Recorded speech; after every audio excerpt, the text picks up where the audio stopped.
초자연적인 부르심. 고린도전서 9장 16절. 부르심을 어떻게 할 수 있을까요?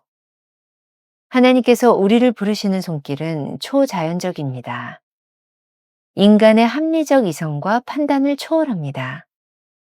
한 사람의 삶 가운데서 주의 부르심을 깨닫는 것은 갑작스러운 천둥 번개나 점차적으로 밝아지는 새벽빛같이 올 수 있습니다. 그러나 어떤 방법으로 오든지 말로 표현될 수 없는 뭔가 초자연적인 흐름과 함께 오며 아주 분명한 희열이 동반됩니다. 부르심이 우리의 원함이 아니라 하나님의 택하심으로 일어난다면 하나님의 방법에 전적으로 의존해야 하지 않겠습니까? 부르심은 불가항력적으로 우리에게 찾아온 사명입니다.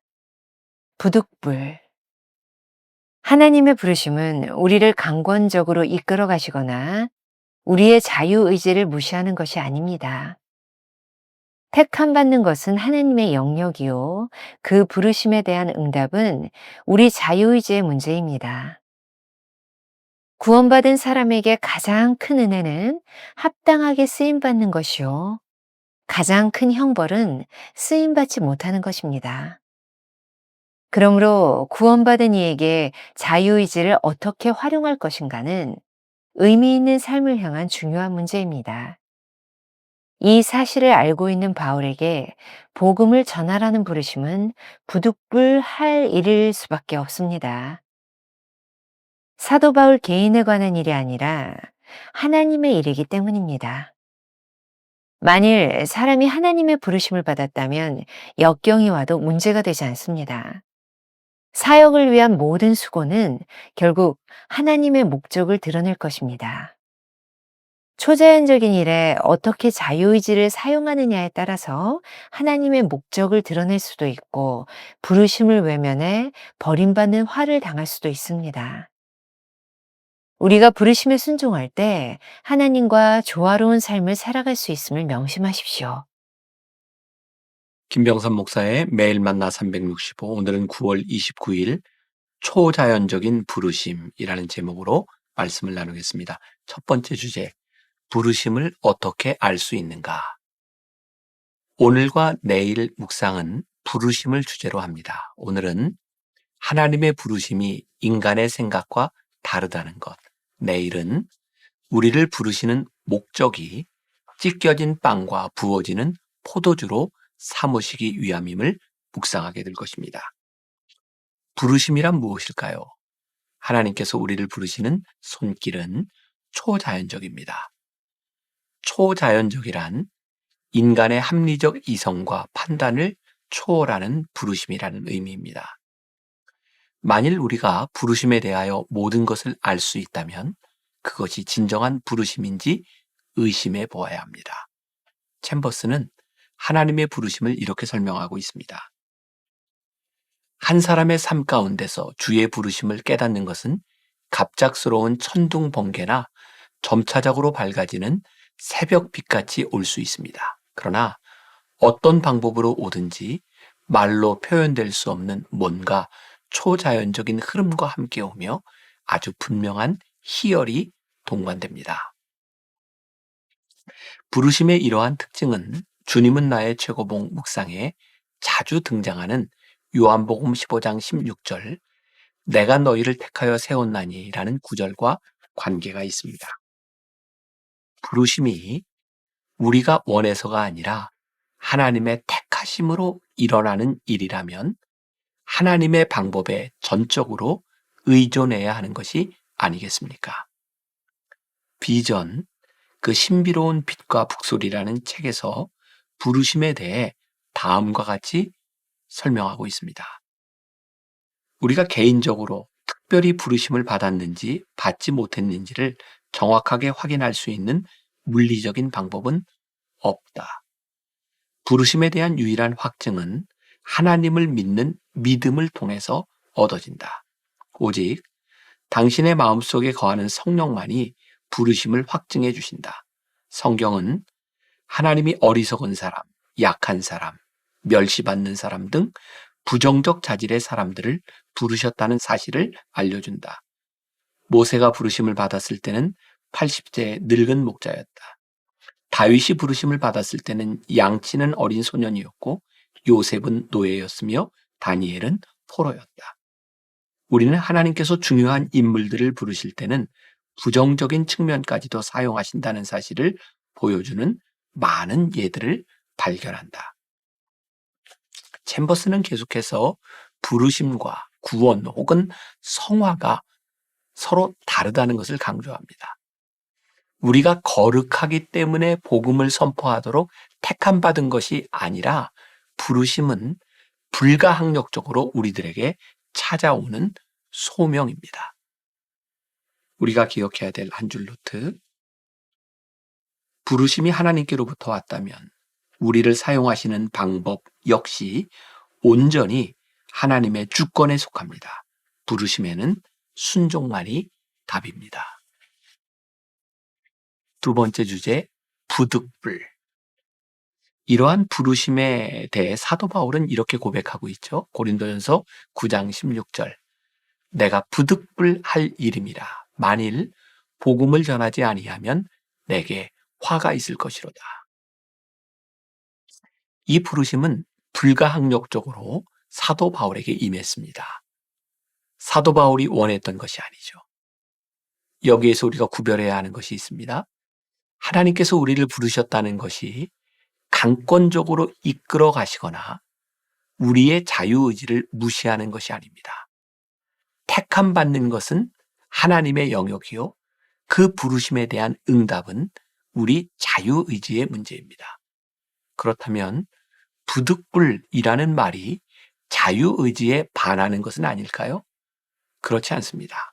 사도 바울은 자신이 하나님께 택함 받은 후에 쓰임받지 못하는 것이 얼마나 비극인지를 알았습니다. 택함을 받았음에도 불구하고 그의 인생에서 버림받는 것보다 더 큰 화가 없었던 것이죠. 구원받은 사람에게 가장 큰 은혜는 합당하게 쓰임받는 것이요. 가장 큰 형벌은 쓰임받지 못하는 것입니다. 그러므로 구원받은 이에게 자유의지를 어떻게 사용해야 하는가는 의미 있는 삶을 향한 중요한 문제입니다.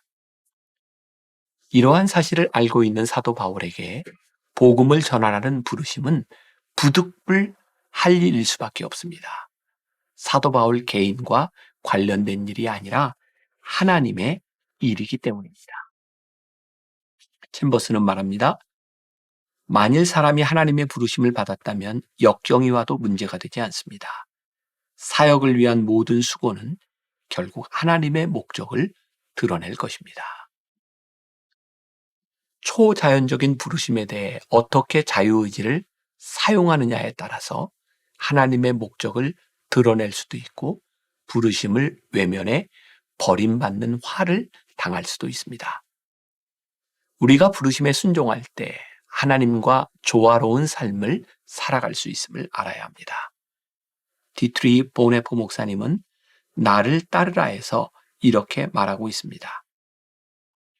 나를 따르라. 내 뒤를 따라오너라.